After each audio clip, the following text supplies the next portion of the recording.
नमस्कार, मी संतोष गायकवाड जागर मराठी चॅनलवर तुमचं स्वागत करतो। जागर मराठी चॅनल नवदुर्ग विशेष मुलाखती घेत आहेत। या निमित्तानं आज उच्च विद्याभूषित प्राचार्य डॉक्टर श्रद्धा मयुरेश भोमे मॅडम या प्राचार्य आहेत। मॅडम, सर्वप्रथम तुमचं जागर मराठी चॅनलवर मी खूप मनापासून स्वागत करतो। टिळक एज्युकेशन सोसायटीचं JK कॉलेज ऑफ कॉमर्स आणि सायन्स जे घनसोली इथे कार्यरत आहे, मॅडम तिथे प्राचार्य आहेत आणि त्यांचा हा जो काही प्रवास आहे तो आपला उलगडणार आहे। मॅडम, आज नवरात्री आहे, तर या निमित्तानं काय सांगाल प्रेक्षकांना? सर्वप्रथम जागर मराठी आणि संतोष सर, तुमचे मनापासून धन्यवाद की मला ही संधी तुम्ही उपलब्ध करून दिलीत। आणि सगळ्यात आधी सगळ्या महिला वर्गांना आणि समस्त नागरिकांना नवरात्रीच्या मनापासून नवनवीन शुभेच्छा। आणि सध्या नवदुर्गा किंवा महिला शक्ती, महिला सक्षमीकरण याबद्दल खूप काही बोललं जातं। तर आदिशक्ती नारी हा जो काही देवीचा एक प्रवास आहे बायकांमध्ये, त्यामध्ये अष्टभुजा नारायणी सकाळी उठल्यापासून ऑफिसला जाणं, ऑफिसहून घरी येऊन पुन्हा घरच्यांसाठी उभं राहणं, हा जो काही एक प्रकारे बायकांचा प्रवास आहे, हा नक्कीच आपल्याला देवी समान किंवा ती वेगवेगळ्या भूमिका ज्या साकारत असते तो अतिशय कौतुकास्पद आहे असं मला म्हणायचंय। सो सगळ्या नारी शक्तीला पुन्हा एकदा नवरात्रीच्या मनापासून शुभेच्छा। मॅडम, हा प्रवास तुम्ही आता प्राचार्य आहात आणि वाणिज्य शाखेमध्ये 93 पुस्तकांचं तुमचं लेखन झालेलं आहे, तर कसं तुमचं बालपण होतं, फॅमिली बॅकग्राऊंड, बालपणाविषयी तुम्ही जरा सांगाल प्रेक्षकांना? नक्कीच। ऍक्च्युली मी श्री क्षेत्र हरिहरेश्वर म्हणजे दक्षिण काशी तिकडे लहान, म्हणजे माझं बालपण तिथे गेलं, कोकणामध्ये। अगदी असं घर, वाडी आणि समुद्र असं लहानपण एकदम निसर्गरम्य वातावरणामध्ये गेलेलं आहे। आणि तिथे मी वयाच्या 5व्या वर्षीपर्यंत राहिले। आणि मग गावाला शाळेच्या शिक्षणाची सोय नव्हती, त्याच्यामुळे आई वडील आणि मावशी मामा या सगळ्यांनी मिळून एकत्रित निर्णय घेतला आणि मला मुलुंडला माझी मावशी सौ सुनीती काळे यांच्या घरी शिक्षणासाठी ठेवण्यात आलं। प्राथमिक शिक्षण मी सगळं मावशीकडे मुलुंडला राहून केलं, मुलुंडच्या लोकमान्य प्राथमिक विद्यालय शाळेमधून। आणि तेव्हाच मावशीने कुठेतरी वक्तृत्व आणि वाचन याची आवड रुजवली। कथाकथन स्पर्धा, भगवद्गीता पाठांतर स्पर्धा यामध्ये लहानपणापासूनच भाग घेतला गेला। त्यानंतर पुन्हा माध्यमिक शिक्षणासाठी मी हरिहरेश्वर येथे गावाला परत आई बाबांकडे गेले। मग तिकडून 20 किलोमीटर वरती गालसुरे म्हणून गाव आहे, तिथे शाळेला 5वी ते 10वीचा प्रवास पूर्ण केला। पुन्हा 10वी नंतर 11वी पासून मावशीकडे, आपण म्हणतो माय मोरोनी मावशी जगो, तसं थोडस दोघी माझ्या या सगळ्या जडणघडणीला पूर्णपणे कार्यभूत आहेतच। आणि 11वी ते M.Com मी मुलुंडला वजे केळकर कॉलेज मधून शिकले आणि माझं 1 वर्षातच लग्न झालं। आणि मग लग्नानंतर मी MPhil, MBA आणि PhD ह्या डिग्री, ही पुस्तकं, हे सगळं लग्नानंतरचा माझा आतापर्यंतचा प्रवास आहे। मॅडम, तुमचा शैक्षणिक प्रवास हा खूप रंजक आहे। म्हणजे तुम्ही लग्न झाल्यानंतर विद्यावाचस्पती किंवा डॉक्टरेट केलेलं आहे, MPhil केलेलं आहे, तर हा जरा डिटेलमध्ये सांगा की म्हणजे लोकांना तो त्यापासून प्रेरणा मिळेल। ऍक्च्युली लग्न झालं तेव्हा मी M.Com होते, मुंबई युनिव्हर्सिटीच्या डिस्टन्स एज्युकेशन मधून मी M.Com केलं होतं। त्यानंतर 3 महिन्यातच असं कळलं की master of philosophy in commerce हा एक कोर्स SNDT युनिव्हर्सिटीला चालू होतोय। तर जाऊन ऍप्लिकेशन केलं आणि MPhil केलं मी 1.5 वर्ष जाऊन येऊन चर्चगेटला। त्यावेळेलाच मी कोपरखैरण्याच्या कॉलेजमध्ये शिकवायला होते आणि मग कोपरखैरण्याला जायचं, तिकडून वाशीवरून चर्चगेट, हा सगळा रोजचा 1.5 वर्षाचा प्रवास होता। आणि हे MPhil करत असताना मला 79% मार्क मिळाले आणि त्या ह्याच्यात मला रिसर्चची आवड निर्माण झाली। आणि ती जी रिसर्चची आवड उलगडता हळूहळू कुठेतरी वाटलं की आपण छानपैकी रिसर्च करू शकतो। आणि कॉमर्स आणि रिसर्च ह्या 2 गोष्टींचा जो काही ताळमेळ होता तो कुठेतरी उलगडत गेला आणि मी MPhilला SNDT विद्यापीठात अख्ख्या भारतामध्ये सगळ्या ब्रांचेसमध्ये, मराठी असो किंवा हिंदी, लिटरेचर, कॉमर्स, या सगळ्यामध्ये मी पहिली आले.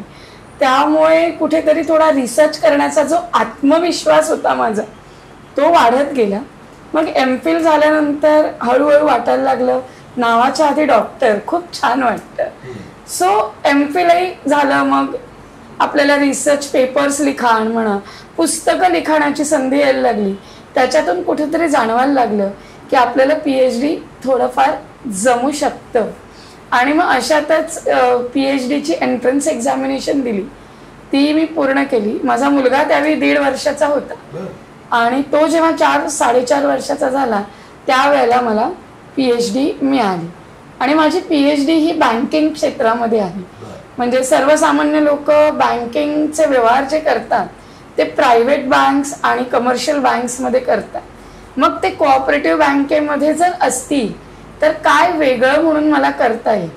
सो कोऑपरेटिव्ह बँक्स ज्या थोड्याशा आपण म्हणतो की खेड्यातल्या बँक्स किंवा जिल्हा पातळीवरच्या बँक, ह्यांना पुढे आणण्यासाठी मी application of ICT in cooperative banks of Thane region या विषयावरती माझा शोधनिबंध सादर केला. म्हणजे ज्या वित्तीय संस्था आहेत, सहकारी संस्था आणि पतपिढी याच्या संदर्भात तुम्ही ते म्हणजे आपल्या ठाणे जिल्ह्यामध्ये ज्या ज्या कोऑपरेटिव्ह बँक्स आहेत, जसं की ठाणे जनता सहकारी बँक, गोपीनाथ पाटील पारसिक जनता सहकारी बँक, कल्याण डोंबिवली नागरी सहकारी बँक, या ज्या ठाणे जिल्ह्यामध्ये जन्माला आलेल्या कोऑपरेटिव्ह बँक्स आहेत त्याच्यावरती माझा शोधनिबंध होता. मॅडम, तुम्ही वाणिज्य शाखा का निवडली? एवढे हुशार विद्यार्थी तर मग कुठेतरी रेडिओलॉजी म्हणा किंवा ऑन्कोलॉजी काहीतरी, म्हणजे वैद्यकीय क्षेत्र, म्हणजे वाणिज्य शाखा निवडण्यामागे काय कारण होतं? असं विशेष असं काही नाही. मला 10वीला बऱ्यापैकी ॲव्हरेज मार्क्स होते आणि मला इंजिनिअरिंग आणि सायन्स हा प्रकार मुळातच नव्हता आवडत आणि आर्ट्सला जायचं नव्हतं. सो समहाऊ कॉमर्स क्षेत्रात आली. पण खरं सांगू तर वझे केळकर कॉलेजमध्ये मी घडले. 11वी पासून ज्या टीचर्सना मी बघत गेले किंवा ज्या टीचर्स आम्हाला शिकवायला होत्या, सो कुठेतरी असं वाटायला लागलं की आपणही जर समजा टीचिंगमध्ये गेलं तर. आणि लहानपणापासून एक आपल्याला, म्हणजे जनरली मुलींमध्ये तुम्ही बघता तर मुलींना काय व्हायचंय विचारलं तर मला टीचर व्हायचंय. सो ती आवड कुठेतरी होतीच. आणि समहाऊ मला MCOM आणि मग MPhil, PhD हे क्षेत्र खूप आवडायला लागलं. असं विशेष असं नाही, पण माझी आई नेहमी म्हणायची जिथे जाशील तिकडे तू मला टॉप वरती गेलेली दिसली पाहिजेस, हे एवढंच लक्षात ठेव. सो मी ते लक्षात ठेवलं आणि तसंच काम करत गेले. तुमचं संशोधनात्मक काम पण भरपूर आहे, तर त्या संदर्भात काय सांगाल? ऍक्च्युली संशोधनाची आवड मला 2006 साली जेव्हा मी MPhilला ऍडमिशन घेतली तेव्हा लागली. मुंबईच्या SNDT युनिव्हर्सिटीमधून मी MPhil केलं. ते MPhil करताना ऍक्च्युली आम्हाला लायब्ररीचा वापर खूप करायला सांगायचे. तेव्हा रिसर्च पेपर लिहिणं, कॉन्फरन्सेस अटेंड करणं, हे सगळं नवनवीन कळायला लागलं. आणि अशातच मग रिसर्च पेपर्स लिहिता लिहिता मला बेस्ट रिसर्च पेपर अवॉर्ड्स आत्तापर्यंत साधारण मला 50 तरी रिसर्च पेपरना बेस्ट रिसर्च पेपर अवॉर्ड मिळालेलं आहे वेगवेगळ्या कॉन्फरन्सेसना. मग ते होता होता माझं रिसर्चमधलं आकलन इतकं वाढलं की मग मला पुस्तकं लिहायची एक संधी मिळाली. आज 93 पुस्तकं मी लिहिली आहेत. UG म्हणजे अंडर ग्रॅज्युएट स्टुडंट्स करता, पोस्ट ग्रॅज्युएट स्टुडंट करता आणि 4 रेफरन्स बुक्सही माझी आज आलेली आहेत मार्केटमध्ये. आणि त्याबरोबर मी आता सध्याच्या होऊ घातलेल्या यंग रिसर्चर्स करता फॅकल्टी डेव्हलपमेंट प्रोग्राम्समध्ये सुद्धा माझं रिसर्चचं कॉन्ट्रीब्युशन करते. आणि आत्ता या क्षणी माझ्या नावावरती 151 रिसर्च पेपर्स, 3 पेटंट्स आणि 1 कॉपीराईट सुद्धा आलेलं आहे. वा वा, छान. मॅडम, ही जी आपण मुलाखत नवदुर्गासाठी करत आहोत, तर तुम्ही एक उच्च विद्याभूषित प्राचार्य आहात. तर 2024ला आपण आहोत आणि सध्या महिलांची आर्थिक स्थिती, सामाजिक स्थिती किंवा त्यांच्या विकासासाठी तर आपण हे महिला सक्षमीकरण तुमच्या दृष्टिकोनातून कुठं पोहोचलेलं आहे? महिला सक्षमीकरण मुळात एक वेगळीच ऊर्जा आणि वेगळीच एनर्जी ही प्रत्येक महिलेमध्ये असते, हे माझं अगदी प्रांजळ मत आहे. आणि त्या व्यतिरिक्त म्हणजे तुम्ही म्हणाल की शाळेपासूनच आपण मुलींना ह्याचे सेल्फ डिफेन्स, स्वसंरक्षण ह्याचे धडे देतोय. आज कॉलेजमध्ये सुद्धा आमच्या एक वुमन डेव्हलपमेंट सेल हा एक सेल कार्यरत आहे, ज्या अनुषंगाने आपण मुलींना सेल्फ डिफेन्सचे कोचिंग, वेगवेगळ्या वुमन अँड हायजीन रिलेटेड अशा वेगवेगळ्या विषयांवर त्यांच्यामध्ये चर्चासत्र, परिसंवाद राबवतो.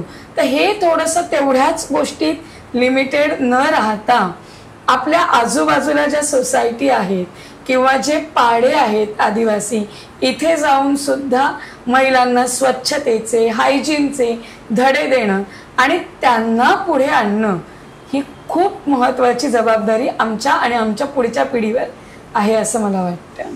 मॅडम, तुमचं शिक्षण क्षेत्रामध्ये एवढं छान काम चालू आहे, भविष्यात कधी काही राजकारण म्हणा किंवा असं काही वेगळी वाट चोखळण्याचं काही वाटतं तुम्हाला? नाही, राजकारणात तर नक्कीच नाही. पण एकच नक्की सांगेन, पुढे जाऊन शिक्षण क्षेत्रामध्ये अजून काहीतरी वेगळं आणि युनिक करण्याची इच्छा नक्कीच आहे. मॅडम, शेवटी मी सांगेल की नवदुर्गा निमित्त महिलांना तुम्ही काय संदेश द्याल?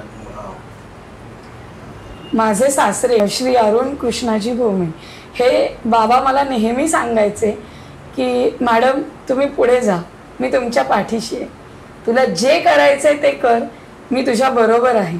तर हाच सल्ला मी कुठेतरी थोडासा पुढे एक्सटेंड करेन आणि प्रत्येकीने आपल्यासाठी आपल्यातल्या आपल्याला ओळखावं आणि पुढे काहीतरी करावं.